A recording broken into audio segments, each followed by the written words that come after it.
As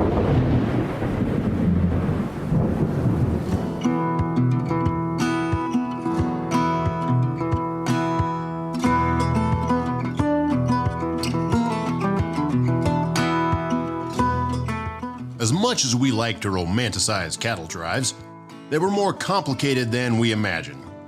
Hours were long, food was monotonous, hours were bad, cattle were worse, and sleep was hard to come by. Yet despite the hardships, many young men during the second half of the 19th century answered the call for trail hands. The allure of trailing thousands of cattle over wild land and visiting far-off cattle towns like Abilene, Dodge City, and Ellsworth was too much to resist. Like most adventures, the extended drive had a mix of hot sun, dust storms, thunderous rain, treacherous river crossings, and merriment and peril. While these cowboy experiences cannot give us a complete look at every threat the cowboy faces, they should paint a general picture that will help us understand the known hazards. Regardless of the direction the drives took, they all faced roughly the same perils: stampedes, river crossings, and Indian attacks. Follow us now as we look at some cowboy tales describing the hazards of a cattle drive. Part 2: Stampedes, Jayhawkers, and Indian Troubles.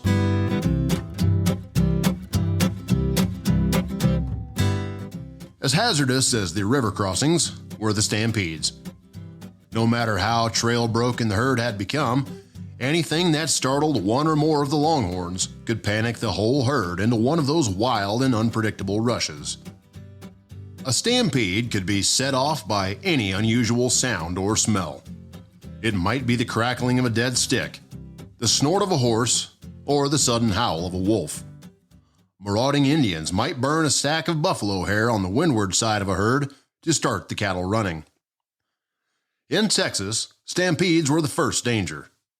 Wild cattle thrown together from the thickets were not yet trail broke, and a cowboy's nighttime cough or an unfamiliar scent on the wind could send 2,000 cattle running blind through pitch-black darkness.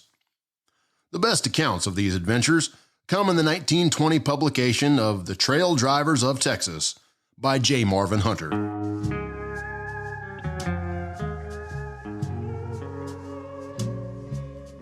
That night came up an awful storm. It took all 4 of us to hold the cattle, and we didn't hold them. And when morning come, there was one man missing.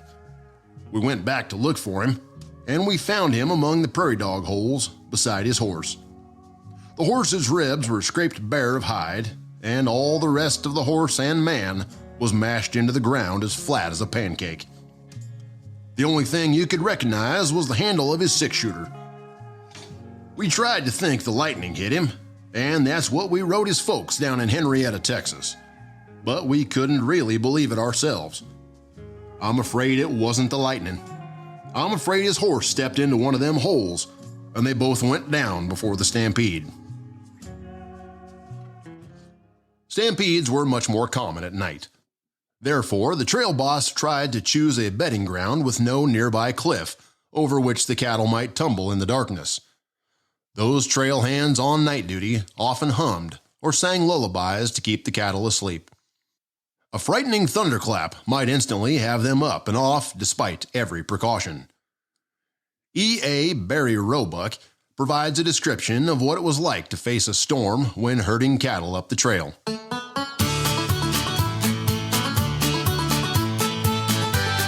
At another time, I was on the Smoky Hill River in Kansas when 2,800 head of beeves stampeded. I found myself in the middle of a herd when a cyclone and hailstorm made the frightened brutes run pell-mell. The lightning played all over the horns of the cattle and the ears of my horse, and the hail almost pounded the brim of my hat off. I stuck to the cattle all night, alone, and was out only 100 head in the next morning. Another time I ran all night, lost my hat in the stampede, and went through the rain bareheaded. When a stampede happened, every man in the outfit dashed for his horse and started after the rushing brutes. Riding alongside the leaders, the horsemen often tried to turn the cattle into a circle and thus put the herd into a mill. Yet they dared not push them into too compact a mass, lest those in the center be trampled or suffocated. They ended the mill as soon as possible to keep the cattle from losing weight. Sometimes it would be several days before the whole herd could be reassembled, even if all the bunches could be found. L.B. Anderson, a trail drover on his way to Abilene, explained a stampede as a common occurrence.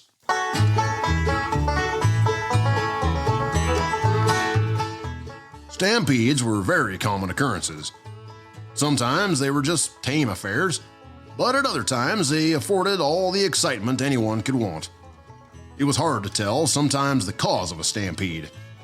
Often, during a clear, still night when the cattle were contentedly bedded and the night riders were dozing in their saddles, a sudden run would take place, and the remainder of the night would be spent in trying to keep the herd together. One of the worst stampedes I ever witnessed was at Kilgore's Ranch near Hondo. Tom Lay was having some fun with a Negro boy, and the cattle became frightened at the noise the boys made. And the stampede that followed cost us several days' hard work and some money to get them together again. Another bad stampede, in which I had to do some tall riding, occurred while I was taking a big head of the millet beeves to Paul's Valley. When we reached the Devil's Backbone between Cache Creek and Washita River, we found the country had been burned off, except for a small scope of ground between the creeks where fire could not get to the grass.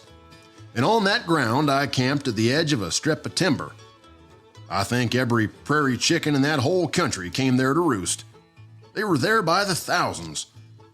The next morning, when these chickens began to leave the noise, they made frightened the cattle and caused them to stampede.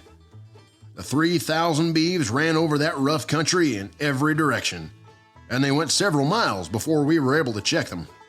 Several were killed, and about 100 got away.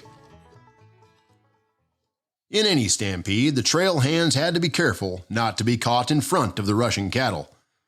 That might mean quick death from trampling, although if the stampeding longhorns saw a horse or a fallen rider in time, they might split ranks and go around. Mark Reeves had some advice for a fellow who was unhorsed in front of a crazed herd.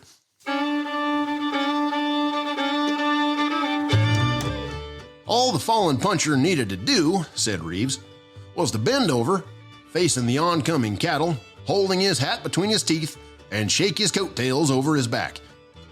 But most cowboys were less eager to test that advice, especially at night. Many an old-time cowboy now living in comfort and ease with wife and children around him can recall the exciting scenes of a stampede when he helped to chase the flying herd in a whirlwind of suffocating dust across the open prairie, far out on the northwest range of Texas. And he no doubt leaves a long sigh as he remembers.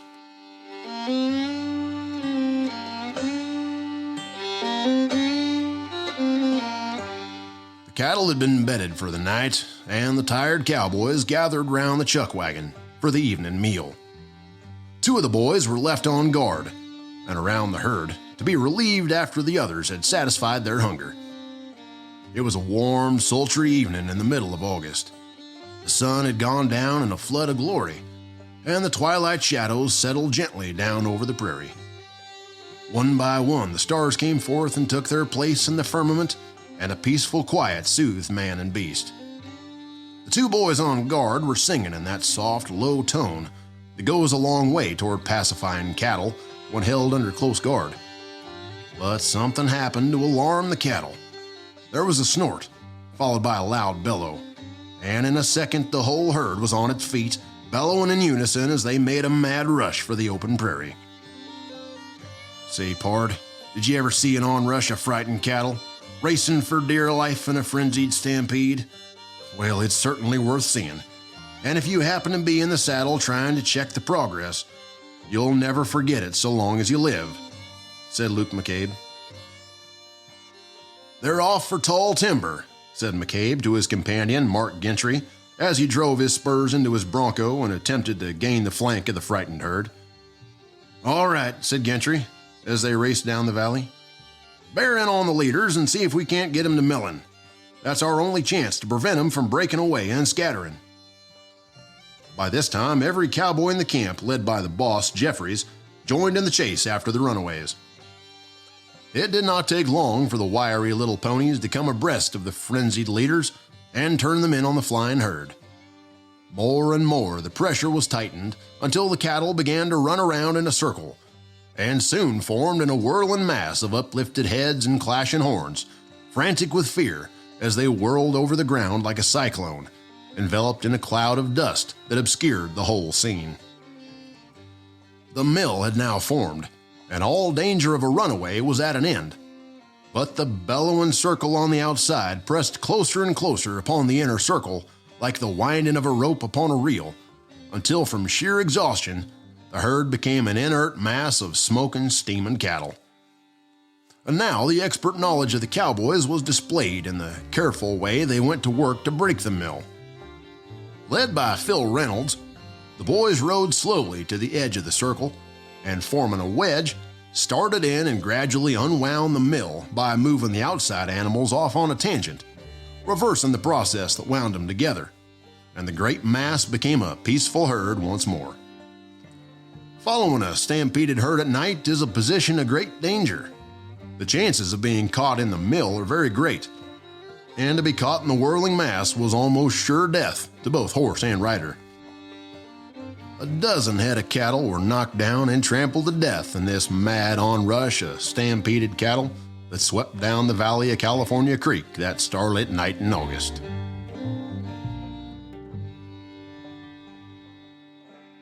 An equally dreaded hazard was Indian raids.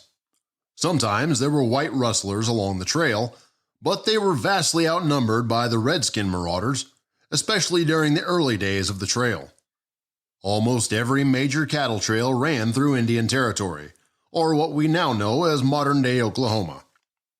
The likelihood was each drive would see Indians of one tribe, nation, or another. So as they came to the border of Indian Territory, it was expected that the trail boss would negotiate to secure safe passage. He paid an agreed-upon price, whether he gave up a few head of cattle or he paid a small dollar amount per head. If the negotiations went well and all agreed to the price, the herd was allowed to pass without incident. But if the negotiations faltered in any way, there could be trouble. Anything from attacks, rustlings, stampedes, even the men murdered in their sleep or while on night watch. It paid to have a savvy trail boss with lots of negotiation skills. Although the Indians preferred buffalo meat, hunting was less straightforward than stampeding a passing herd of Texas cattle and making off with some of the steers. W.F. Cute of San Antonio, Texas, in his memoirs of trail driving in Texas, tells of an Indian encounter while near Ellsworth, Kansas. We drove to Kansas and stopped our herd about 15 miles west of Ellsworth, near the Kansas Pacific Railroad. Everything went well except when we got into Kansas, Bluff Creek being the line. We lay over a day to rest and clean up. Next morning, just about sunup, I heard a gunshot down the creek, and in a few minutes, we saw two Indians running two mules as fast as they could go. They had shot a white man with a gun and arrows. He came dragging up to our camp with one arrow still sticking in him, and one of the boys pulled it out, and we carried him to a tent not far away. The trail drivers had many narrow escapes and were exposed to many storms, cyclones, hail, and all kinds of weather, stampedes of cattle, running over ditches and bluffs at night. Some few never came back, but were buried along the lonely trail among the wild roses, wrapped only in their bed blankets. No human being living near, just the coyote roaming there. In the latter years of trail driving, the Indians raided less than begging and blackmailing. Usually, the trail boss could satisfy them with 2 or 3 steers. When he could, he gave them strays from another herd of lame animals that had trouble keeping up with the drive. Some tribes imposed fees for allowing herds to cross their reservations, but the drovers often evaded such taxes. One cowboy wrote about an experience encountering Indians demanding a cattle fee.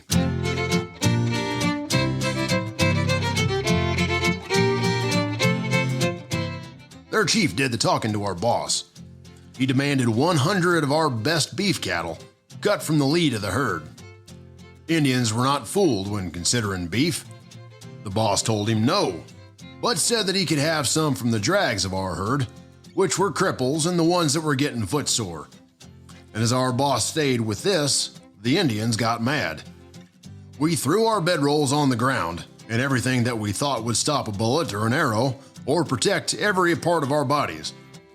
When the chief got within about 100 yards of us, he stopped his outfit and raised a white flag on a stick, which was to show us he had accepted our terms. As early as 1866, James M. Daughtry, a Texas youth of 16, was one who felt the sting of vigilantes. Driving his slow-moving herd northward along the Shawnee Trail, Daughtry crossed the Red River and picked his way through the Arkansas mountains to Fort Smith to avoid paying the exorbitant taxes assessed by the Indians upon herds passing through their territory. This part of the trip was accomplished safely, and the southern Kansas-Missouri border was reached. But he and the other drovers were far from safe.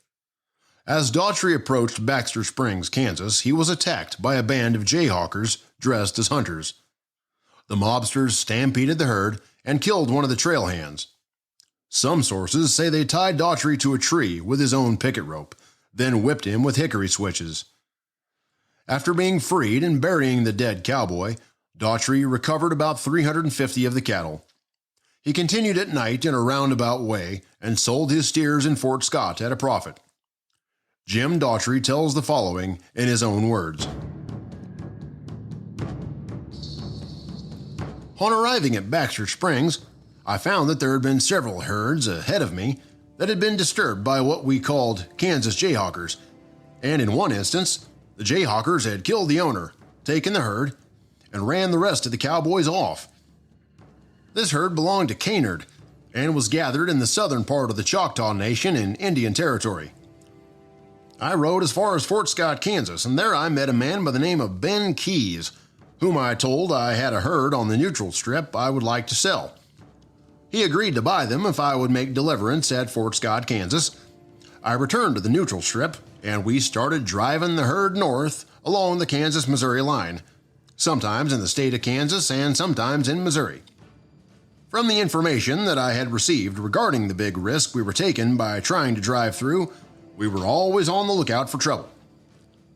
Some 20 miles south of Fort Scott, Kansas, and about 4 o'clock one afternoon, a bunch of 15 or 20 Jayhawkers came upon us. One of my cowboys, John Dobbins by name, was leading the herd, and I was riding close to the leader. Upon the approach of the Jayhawkers, John attempted to draw his gun, and the Jayhawkers shot him dead in the saddle. This caused the cattle to stampede, and at the same time they covered me with their guns, and I was forced to surrender.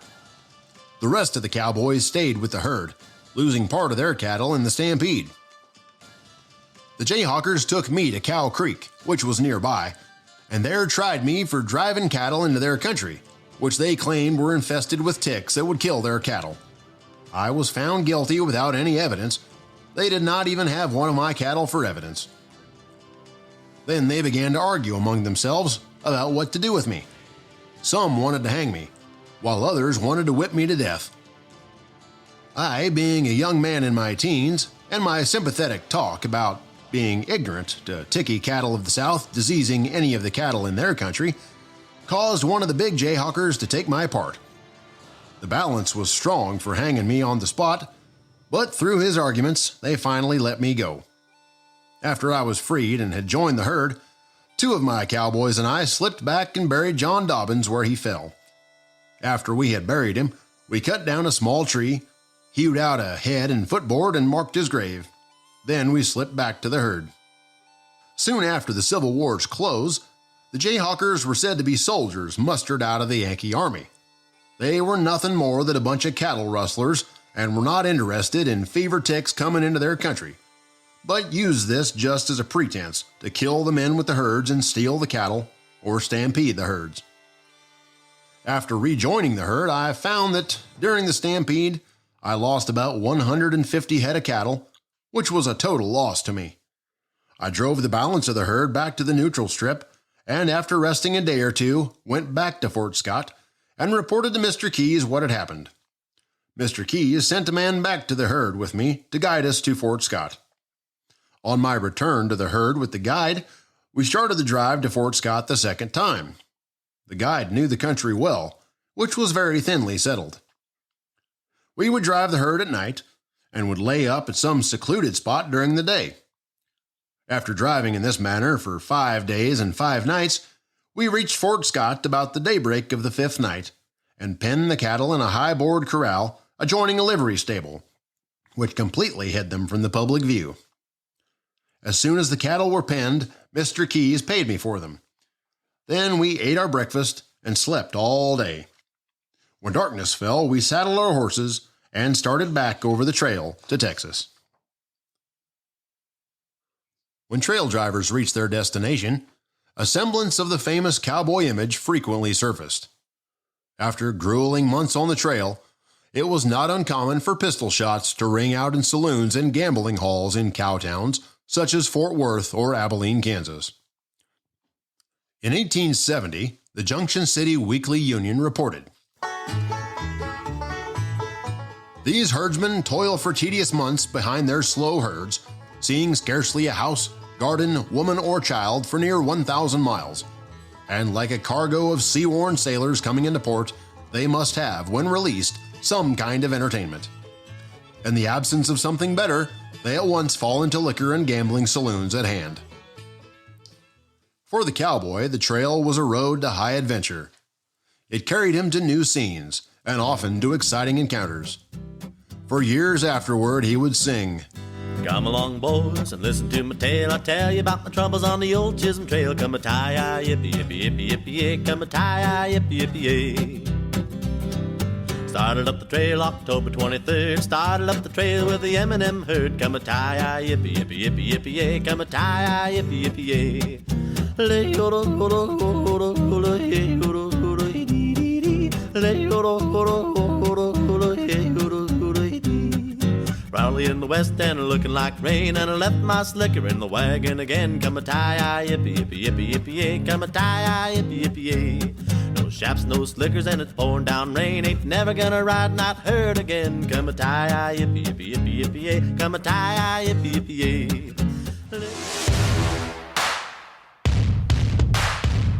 That's it for now. Remember to check out our Wild West podcast shows on iTunes Podcast or at wildwestpodcast.buzzsprout.com. You can also catch us on Facebook at facebook.com/Wild West Podcast or on our YouTube channel at Whiskey and Westerns on Wednesday. So make sure you subscribe to our shows listed at the end of the description text of this podcast to receive notifications on all new episodes. Thanks for listening to our podcast.